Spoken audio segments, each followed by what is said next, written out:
you're done with yo-yo diets, miracle pills, calorie counters, and weight loss hacks, then you might be in the right place.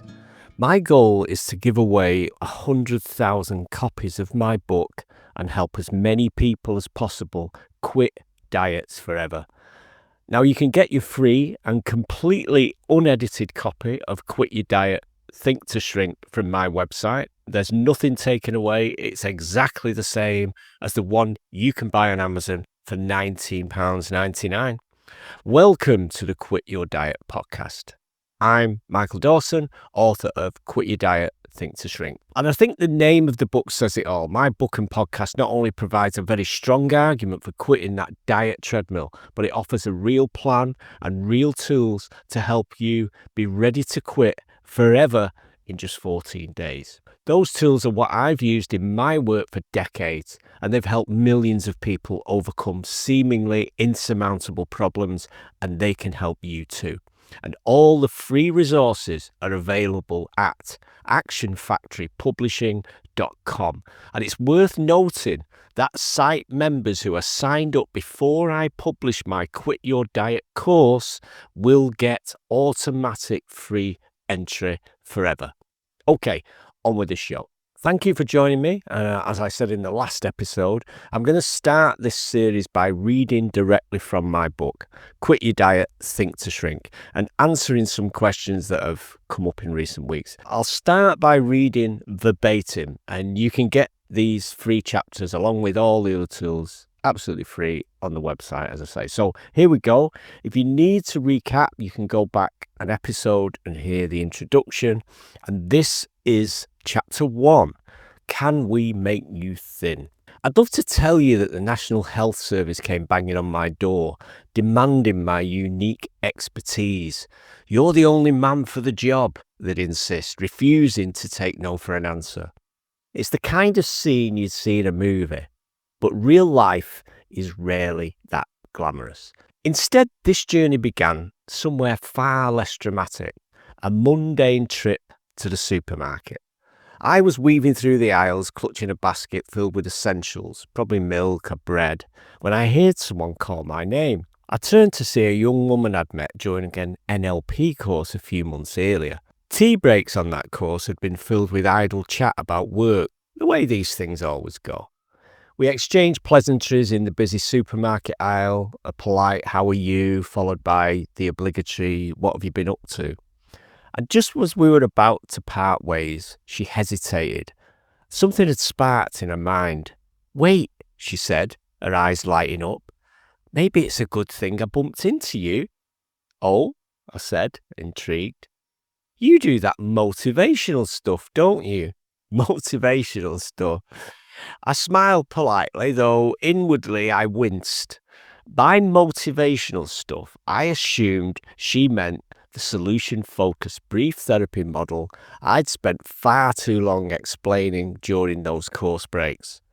I'd probably bored her senseless with my stories of using this model to address problems like addiction, family breakdown, and deep-seated fears. She was right that the solution-focused model worked very positively. That part at least seemed to have come across in my unequivocal faith in its success.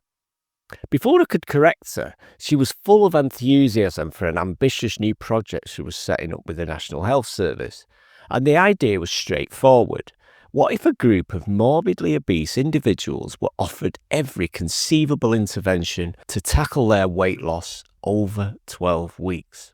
She'd gathered a dozen volunteers, all clinically or morbidly obese, meaning their weight posed a direct threat to their lives, to join a 12-week program. Dietitians would handle food, fitness instructors would manage exercise, and medical professionals would oversee health.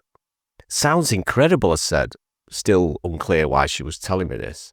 She grinned. "We just need one more person on the team, a Mr. Motivator." Now, for those under 30, you might need to Google Mr. Motivator. Let me reassure you for the rest of us, my wardrobe has got no spandex. But standing there in the middle of a supermarket aisle, I found myself nodding along, drawn in by her enthusiasm. before I realized it was me. She was talking about me as the one who could motivate these 12 men and women struggling with their weight to succeed. Like anyone faced with an immense task that they have little experience in and seemingly blatantly unqualified to perform, I paused and said, "Sounds exciting, count me in." The words tumbling out before I fully understood what I was signing up for. And just like that, I was hired or volunteered. Either way, it was only later that I discovered they were planning to pay me. Once the initial excitement wore off, reality set in. I went home deep in thought, made a cup of tea with my newly acquired milk, and sat down to sketch out some notes. 12 weeks, 12 sessions of motivation, then nothing. I had no idea where I might start and how I might contribute value to this group. This may not be my thing. I could politely decline. It wouldn't be long before I realised my lack of experience and preconceptions about weight loss would be a massive advantage. What did she mean by Mr. Motivator? Was I supposed to shout slogans at people as they sweated through burpees, wave pom-poms and cheer them on as they push away dessert? The more I thought about it, the more absurd it seemed. And then there was the imposter syndrome. I wasn't a dietitian, fitness guru, or doctor. My expertise lies in helping people solve problems, real, life-altering issues such as family breakdowns, addiction, or trauma. But this felt different. In honesty, I'd never really experienced serious weight problems in my personal life. As the project approached, the nightmares began. I dreamed I was standing on stage in a packed auditorium, my colleagues giving me encouraging nods, while I stood utterly blank. There was no script, no plan, just a sea of expectant faces waiting for me to say something profound. The panic was building until I was telling a friend one day, and she asked me a simple question. "What do you normally do when you work with clients?" It was like a light bulb switching on. Suddenly, I saw that weight loss was a problem like any other. This wasn't different at all. This was just another problem, and problems I knew how to handle. Problems and working with people to solve them were front and center in my world.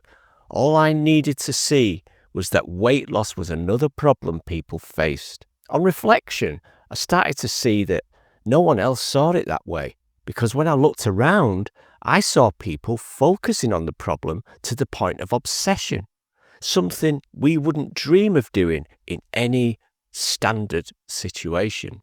In my work, I'd always focused on solutions. When a client approached me with an insurmountable issue, I didn't ask, "What's wrong?" Instead, I'd ask questions like, "When does this problem bother you the least?" Or, "What are people who don't have this problem doing differently?" My whole approach was about looking forward, not back. And yet, the weight loss industry seemed to do the exact opposite. People were forced to focus on their failures, logging every calorie, documenting every slip, obsessing over the very thing they wanted to escape. I realized this was the first significant obstacle I would face. The traditional weight loss tools, diaries, calorie counters, scales, were fundamentally at odds with my approach. If anything, they were adding to the client's problems, and this was contrary to my approach. Instead, I started to look at the people who didn't have the problem, the people I called the weightless. These weren't fitness fanatics or supermodels. They were ordinary people who maintained a healthy weight without obsessing over food. What habits did they have? What were they thinking? All my success with troubled individuals came from a shift in their internal framework, a combination of knowledge and practical tools. I worked within the client's mindset, focusing on a clear, imagined future and utilizing the strengths and resources they already had. My work would be carried out in a short time frame of around 6 sessions and often less. The more I looked, the more I saw that this didn't resemble a traditional diet or weight loss regime. In fact, it was starting to look like the exact opposite. This was the breakthrough that I needed. The more I thought about it, the more precise the path became. Weight loss wasn't just about food or exercise. It was about the mind. I started scribbling notes furiously, ideas pouring out faster than I could write them down.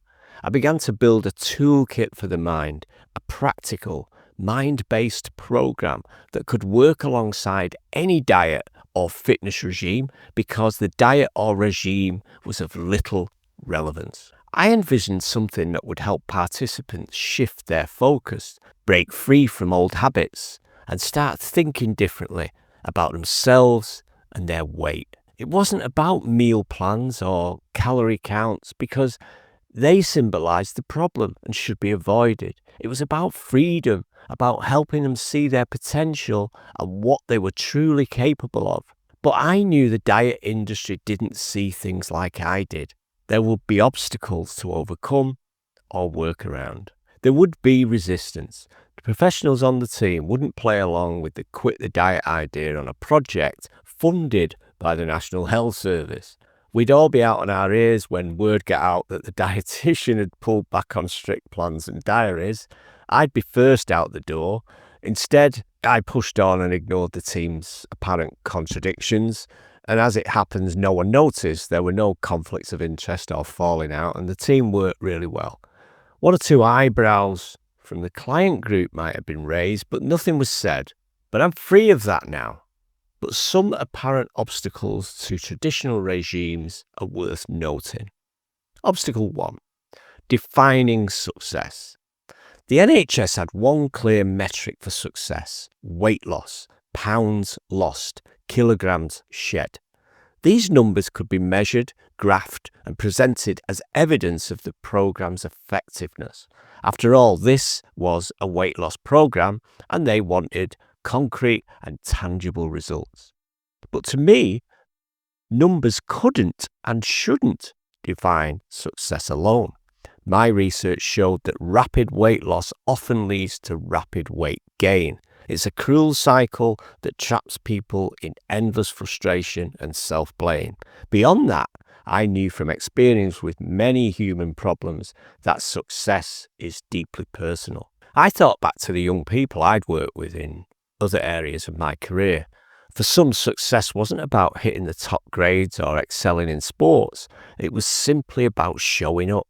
Spending a full day in the classroom was monumental for a teenager who'd been skipping school for years. That was their version of success, and it was well worth celebrating. This program could define success in countless ways: feeling better in your body, moving more freely, and enjoying life without this constant shadow of guilt or shame.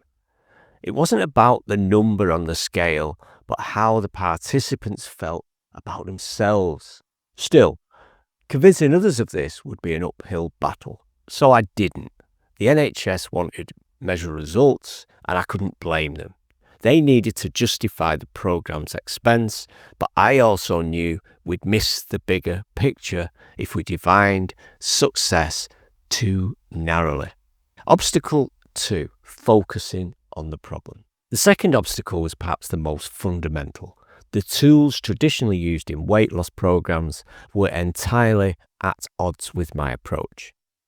Participants were expected to keep food diaries, track calories, and weigh themselves weekly. These well-meaning tools were staples of the industry, but to me, they represented the very problem we were trying to solve. They forced people to focus on their weight, the one thing they wanted to escape. It was like asking an alcoholic to document every drink or a smoker to count every cigarette. It kept them tethered to their struggles, reinforcing the idea that they failed every time they slipped. Instead of freeing them, these tools tightened the chains. In my work, I never ask clients to obsess over their problems. If someone came to me wanting to overcome a phobia, I didn't ask them to catalogue their fears. If someone wanted to quit smoking, I didn't have them measure the nicotine content of each cigarette. I always focused on the solution. When does this problem affect you the least? What's different when things go well? The same principle applies here. I wanted the group to shift their focus away from the problem, away from their weight, and towards the solution. I called this way of thinking living like the weightless, because the weightless had much to teach us. Look in any town square and you'll see them. They are ordinary people. The weightless weren't supermodels or fitness fanatics. They're ordinary people who maintain a healthy weight without obsessing over food. They didn't count calories, track their meals, or weigh themselves daily. What's more, they had few actual weight goals. Like many clients, their hopes and desires were much less grand. They didn't expect a perfect life, just progress. Our social media can be a fascinating snapshot of what we are all about. And the weightless didn't obsess over food or calories. Instead, they liked fishing and hiking and playing with the kids without food dominating their thoughts. I wanted to cultivate that mindset in the group and during our time together. Obstacle 3, the failure of diets. The third obstacle was the hardest to navigate because it struck the heart of the weight loss industry. Diets don't work. And that's not just my opinion. It's backed by research. Studies have shown that dieting is a predictor of future weight gain. The more someone diets, the more likely they will become heavier in the long run. It's a vicious cycle that leaves people blaming themselves when the real problem is the system they've been trapped in. Here's the paradox. Every diet has its success stories. Every diet has someone who swears by it and holds up their before and after photos to prove it works. If they fail, it creates the illusion that the diet is the solution and the individual is the problem. The truth is that diets are designed to fail. They create temporary change but offer no lasting freedom. They rely on restriction, which inevitably leads to rebellion. I'd seen this pattern play out repeatedly, and I knew we had to break away from it if we wanted real change. Obstacle 4, what to do instead. When I developed the idea of quitting diets and getting on with life, there was a noticeable gap to fill. What should I do instead? People who fight against their weight can often do so for decades and become embedded in the diet mindset. It's scary to drop all that and go alone. This is not the case since I left the project and developed this program. In it, I wanted to provide the information required and the tools to make it a success. These clashes weren't easy to overcome. I knew I couldn't completely dismantle the traditional methods my colleagues relied on, nor could I ignore the pressure to deliver measurable results. But I also knew that if I didn't challenge these ideas, we'd be doing a disservice to the people we were trying to help. So I focused on what I could control, building a program that worked from the inside out. It was not another weight loss plan tethered to food diaries, calorie counts, or rigid rules, but a program that would empower participants to reframe their thinking, rebuild their confidence, and focus on living the life they truly wanted. And that's how Quit Your Diet, Think to Shrink was born. This isn't a book about dieting. It's not about guilt, restriction, or obsessing over every bite of food. It's about freedom. The freedom to break away from the exhausting cycle of diets and finally take control of your life. It's about helping you quit your diet forever and replace it with a mindset that leads to lasting change. Over the next 14 days, I'll guide you through a process that will challenge what you've been taught about weight loss. Together, we'll let go of the tools and beliefs that have held you back, and you'll embrace a new way of thinking, one rooted in empowerment and possibility. This approach worked for me and the group I work with on this revolutionary project, and it will work for you too. By the end of these 14 days, you won't just be free from dieting, you'll be free to live a life that feels full, joyful, and in control. You'll understand how your mind works and how to align it with your goals. And perhaps most importantly, you'll have a sense of clarity and confidence that no diet plan could ever give you. This journey isn't about perfection. It's about progress. It's about learning, growing, and reclaiming your power, one small step at a time.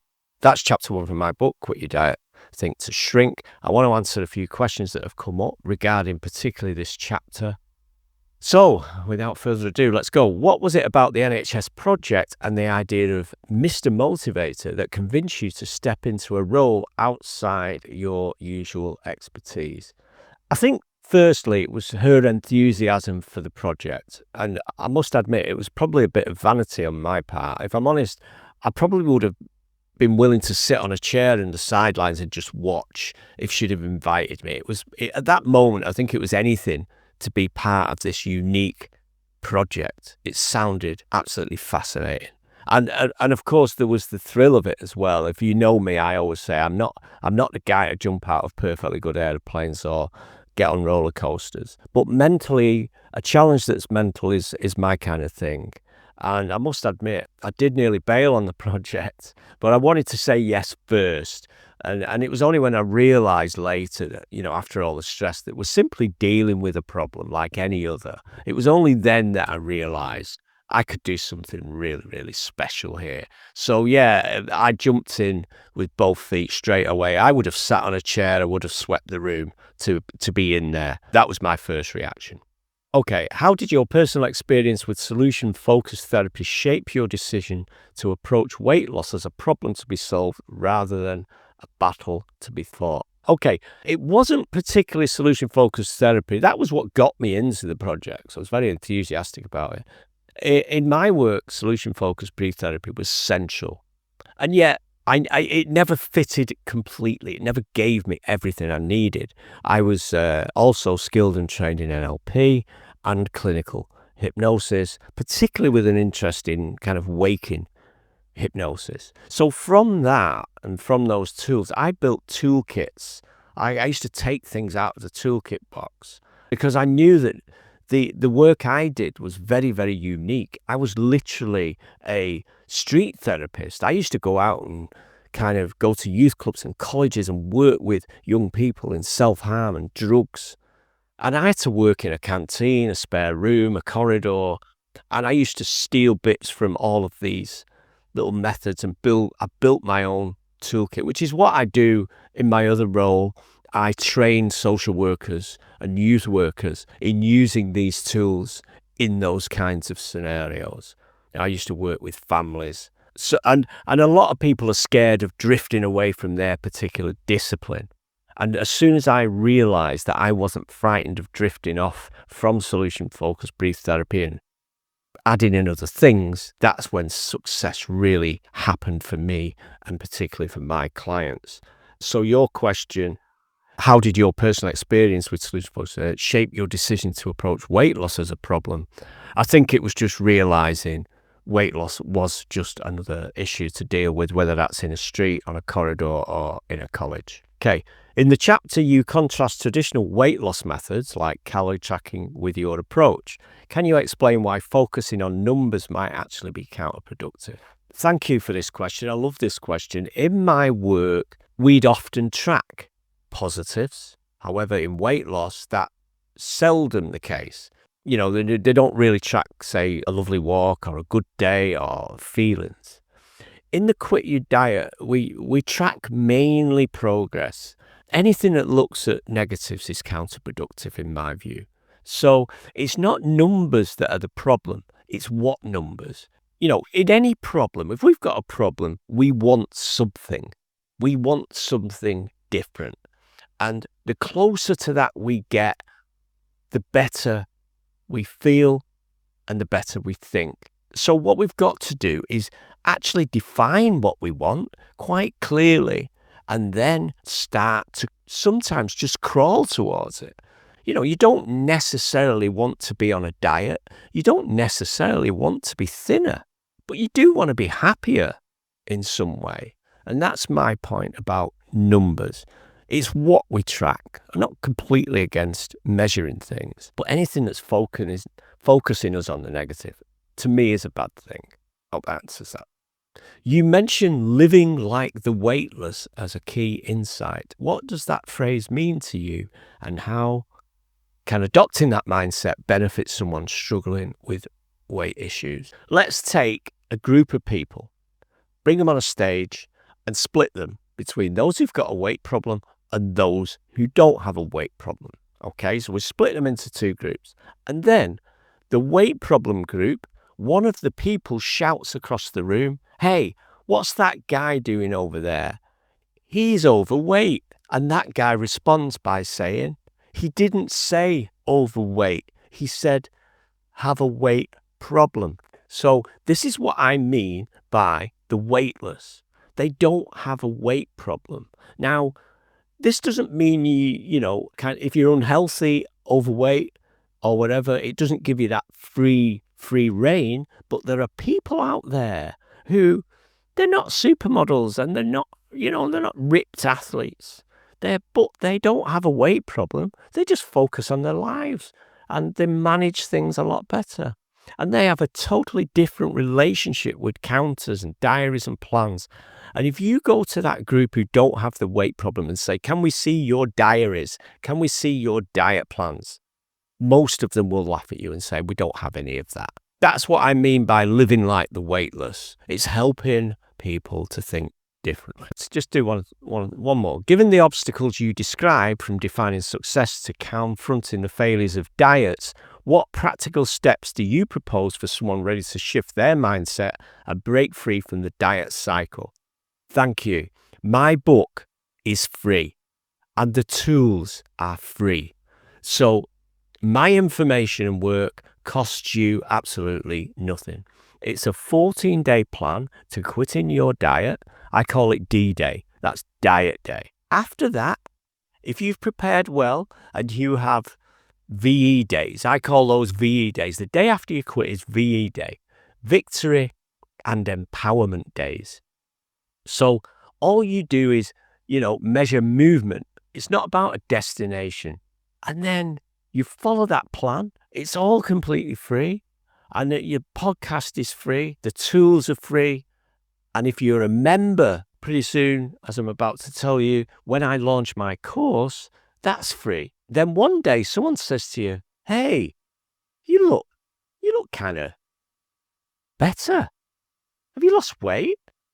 You're not sure if you lost weight or not. I don't know. And hopefully you won't be sure either, because those weightless people couldn't tell you what their weight was yesterday or last week. And this is kind of my point. So in answer to your question, defining success and what could you do? What could you actually do? I'm offering you the book for free, the tools for free, and even the course for free if you're quick enough. It depends when you hear this particular podcast. So there you go. I hope that answers all of your questions. Thank you for being there. This has been Quit Your Diet Podcast, and it can be found at actionfactorypublishing.com, actionfactorypublishing.com, along with all the tools you need for free. The entire unedited book for free, the same one as you'll find on Amazon at $19.99. And if you're registered as a website member before I publish my upcoming course, which will walk you through all these tools, then that will always be free to you. But you must be a member when I publish. It's going to be a couple of £100 when it comes out, but you must be a member when I publish. It depends when you hear this podcast. So jump on there now, pop your email in. There's no particular email list. I'm not sending you stuff and offers and things like that. Nothing like that at all. Okay, that's it. Thanks for being there. I've been Michael Dawson, and I'm going to see you next time. Bye for now.